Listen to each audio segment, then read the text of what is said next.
السلام علیکم ورحمۃ اللہ وبرکاتہ۔ ناظرین، بد نگاہی کے جسم پر اثرات۔ ناظرین، ویڈیو آخر تک ضرور دیکھیں۔ ویڈیو پسند آئے یا نہ آئے کمنٹس کرنا نہ بھولیں۔ شکریہ۔ بد نگاہی کے جسم پر اثرات۔ نگاہیں جس جگہ جاتی ہیں وہیں جمتی ہیں، پھر ان کا اچھا اور برا احتساب و دماغ اور ہارمونز پر پڑتا ہے۔ شہوت کی نگاہ سے دیکھنے سے ہارمون سسٹم کے اندر خرابی پیدا ہو جاتی ہے، کیونکہ ان نگاہوں کا اثر زہریلی رطوبت اخراج کا باعث بن جاتا ہے، اور ہارمونی کیلنڈرز ایسی تیز اور خلاف جسم زہریلی رطوبتیں خارج کرتے ہیں جس سے تمام جسمانی نظام دھرم برہم ہو جاتا ہے اور آدمی بے شمار امراض میں مبتلا ہو جاتا ہے۔ دیکھنے سے کیا ہوتا ہے؟ صرف دیکھا ہی تو ہے، یہ کون سا غلط کام کیا ہے؟ تو کیا ہم نے کبھی یہ سوچا ہے کہ اچانک اگر شیر یا سانپ سامنے آ جائے تو آدمی صرف دیکھ لے تو صرف دیکھنے سے جان پر کیا بنتی ہے؟ سبزہ اور پھول صرف دیکھے جاتے ہیں، پھر ان کے دل سے دل مصور اور مطمئن کیوں ہو جاتا ہے؟ زخمی اور لہولان کو صرف دیکھتے ہی تو ہیں، لیکن پریشان، غمگین اور بعض بے ہوش ہو جاتے ہیں۔ آخر کیوں؟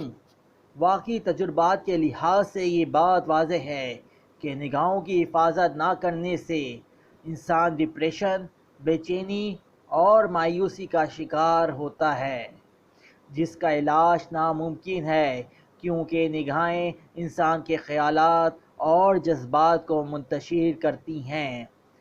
ایسی خطرناک پوزیشن سے بچنے کے لیے صرف اور صرف اسلامی تعلیمات کا سہارا لینا پڑتا ہے۔ بعض لوگوں کے تجربات بتاتے ہیں کہ صرف 3 نگاہوں کو شیوانی محرکات، خوبصورت چہروں اور عمارتوں میں لگے تو صرف 30 دن کے بعد جسم میں درد، بے چینی، تعاون، دماغ بچھل اور جسم کے غسلات کھینچے جاتے ہیں۔ اگر اس کیفیت کو دور کرنے کے لیے سکون آور ادویات بھی استعمال کی جائیں تو کچھ وقت کے لیے سکون اور پھر وہی کیفیت۔ آخر اس کا علاج نگاہوں کی حفاظت ہے۔ بہرحال، مردوں اور عورتوں کو عافیت اور پاک دامنی حاصل کرنے کے لیے بہترین علاج اپنی نظروں کو جھکانا ہے۔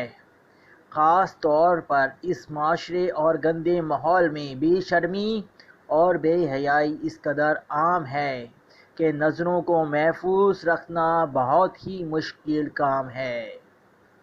اس سے بچنے کے لیے ظاہری و عملی شکل تو یہی ہے جو قرآن نے ہمیں بتائی کہ چلتے پھرتے اپنی نگاہوں کو پست جھکا کر رکھیں اور دل کے اندر اللہ کا خوف ہو کہ اللہ مجھے دیکھ رہا ہے۔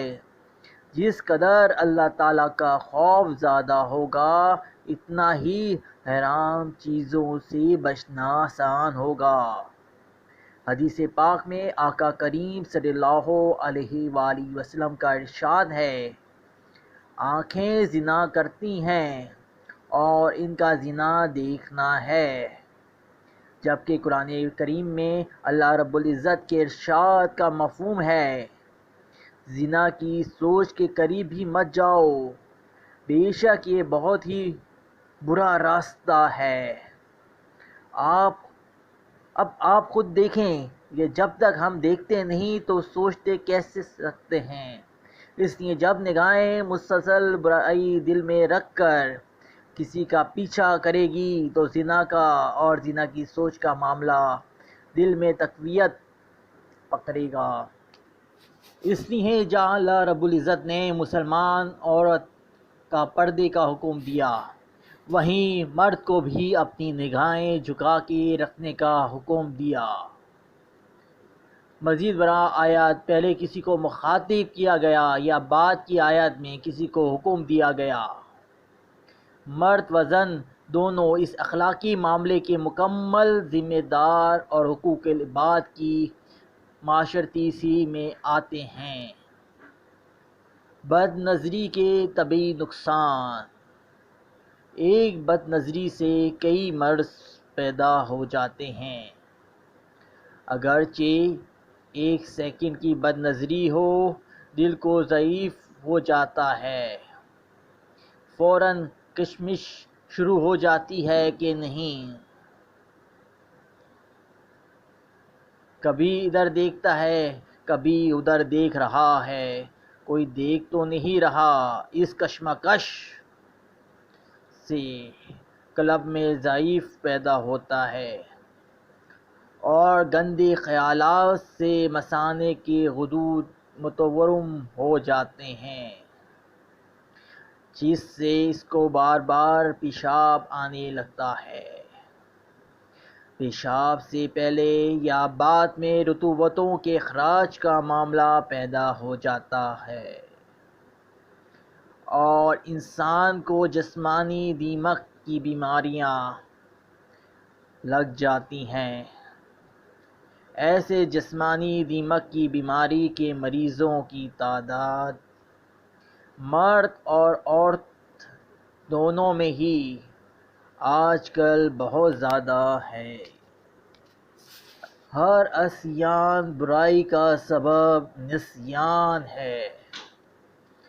اللہ تعالیٰ کی ہر نافرمانی سے قوت دماغ اور حافظہ کمزور ہو جاتا ہے، بھول کی بیماری پیدا ہو جاتی ہے اور اسے انسان کا علم بھی ضائع ہو جاتا ہے۔